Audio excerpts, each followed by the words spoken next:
નમસ્કાર મિત્રો, સ્વાગત છે તમારું આપણી આ યુટ્યુબ ચેનલમાં જેનું નામ છે ગુજરાતી જીકેની જમાવટ।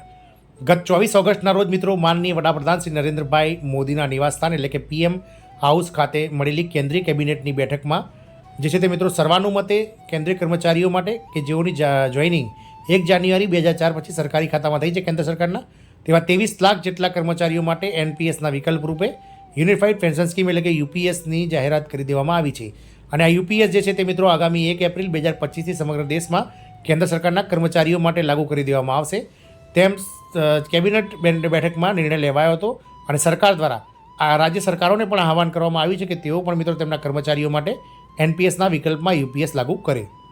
આ તમામ અટકળો વચ્ચે મિત્રો 78 લાખ જેટલા પેન્શનરો માટે પણ સારા સમાચાર આવે છે, કારણ કે કેન્દ્રીય મંત્રીએ જે છે તે આ 78 લાખ પેન્શનર્સો માટે ખાસ જાહેરાત કરી છે અને તેમને મિત્રો આવતી 1 જાન્યુઆરી 2025થી ખાસ સુવિધા ઉપલબ્ધ થવાની જઈ રહી છે। તો જાણીએ વિડીયોમાં વિગતવાર કે યુપીએસ બાદ હવે સરકાર આ 78 લાખ પેન્શનર્સો માટે શું સારા સમાચાર લઈને આવી છે અને આગામી 1 જાન્યુઆરી 2025થી આ 78 લાખ પેન્શનર્સોને કઈ સુવિધા ખાસ મળવા જઈ રહી છે તેના વિશે આજના વિડીયોમાં વિગતવાર ચર્ચા કરીએ।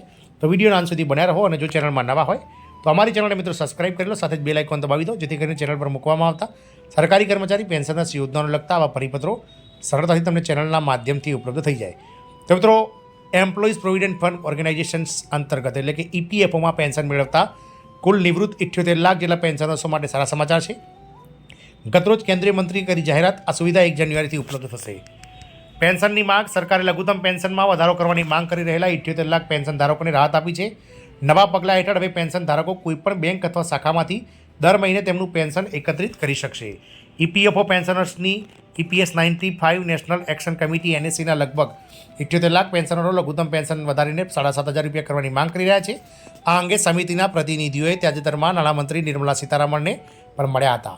સરકારે લઘુત્તમ પેન્શન વધારવા અંગે કોઈ નિર્ણય લીધો ન હોવા છતાં પેન્શન ધારકોને બીજી એક બાબતમાં રાહત મળી છે। શ્રમ પ્રધાન મનસુખ માંડવિયાએ જણાવ્યું હતું કે કર્મચારી ભવિષ્ય નિધિ સંગઠન એટલે કે એમ્પ્લોઈઝ પ્રોવિડન્ટ ફેડરેશન ઓર્ગેનાઇઝેશનની પેન્શન યોજના હેઠળ આવરી લેવામાં આવેલા પેન્શનરો જાન્યુઆરીથી કોઈપણ બેંક અથવા તેની શાખામાંથી પેન્શન લઈ શકશે। શ્રમ મંત્રાલય તરફથી એક નિવેદનમાં કહેવામાં આવ્યું છે કે મનસુખ માંડવિયાએ એમ્પ્લોઈઝ પેન્શન સ્કીમ EPS 95 માટે સેન્ટ્રલાઇઝ પેન્શન પેમેન્ટ સિસ્ટમ એટલે કે CPPSના પ્રસ્તાવને મંજૂરી આપી દીધી છે। તેઓ EPFOની ટોચની નિર્ણય લેતી સંસ્થા સેન્ટ્રલ બોર્ડ ઓફ ટ્રસ્ટીઝ CBTના અધ્યક્ષ પણ છે। નિવેદન અનુસાર CPPS દ્વારા દેશભરમાં કોઈપણ બેંક અથવા કોઈપણ શાખા દ્વારા પેન્શન વિતરણ કરી શકાય છે। મંત્રીએ કહ્યું હતું કે CPPSની મંજૂરી એ EPFOના આધુનિકરણ તરફનું એક પગલું છે। આ હેઠળ પેન્શન ધારકો દેશની કોઈપણ બેંક અથવા શાખામાંથી તેમનું પેન્શન મેળવી શકશે। નિવૃત્તિ પછી હોમટાઉનમાં જનારા માટે એક મોટી સુવિધા, તેમણે કહ્યું હતું કે આ તેના સભ્યો અને પેન્શનરોની જરૂરિયાતોને વધુ સારી રીતે પૂરી કરવા માટે EPFOએ વધુ મજબૂત, પ્રતિભાશીલ અને ટેકનોલોજી સક્ષમ સંસ્થામાં પરિવર્તિત કરવાના અમારા પ્રયાસોને અનુરૂપ છે।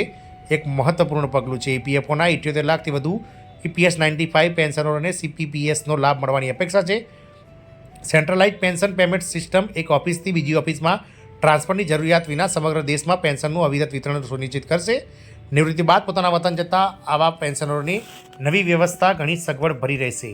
વેરિફિકેશન માટે બ્રાન્ચની મુલાકાત લેવાની જરૂર રહેશે અને આગામી તબક્કામાં CPPS આધારિત ABPSમાં ફેરફાર થશે। મંત્રાલયે કહ્યું હતું કે નવી સિસ્ટમ હાલની પેન્શન વિતરણ પ્રક્રિયાની એક મહત્વપૂર્ણ ફેરફાર છે, જેના હેઠળ EPFOના દરેક પ્રાદેશિક કાર્યાલયે માત્ર 3-4 બેંકો સાથે અલગ અલગ કરાર કરવાના હતા। એવું કહેવામાં આવ્યું છે કે હવે પેન્શન ધારકોને પેન્શન શરૂ થવાના સમયે વેરિફિકેશન માટે શાખામાં જવાની જરૂર નહીં પડે, તેમજ પેમેન્ટ રિલીઝ કરતી વખતે જેથી સત્તાની સાથે તેમના ખાતામાં જમા થઈ જશે। આ મિત્રો 78 લાખ જેટલા પેન્શનર્સોને સરકાર દ્વારા રાહતભર્યા સમાચાર છે। તેઓ 1 જાન્યુઆરીથી કોઈપણ બેંકની કોઈપણ શાખામાંથી પોતાનું પેન્શન ઉપાડી શકશે। જય હિન્દ, અસ્તુ।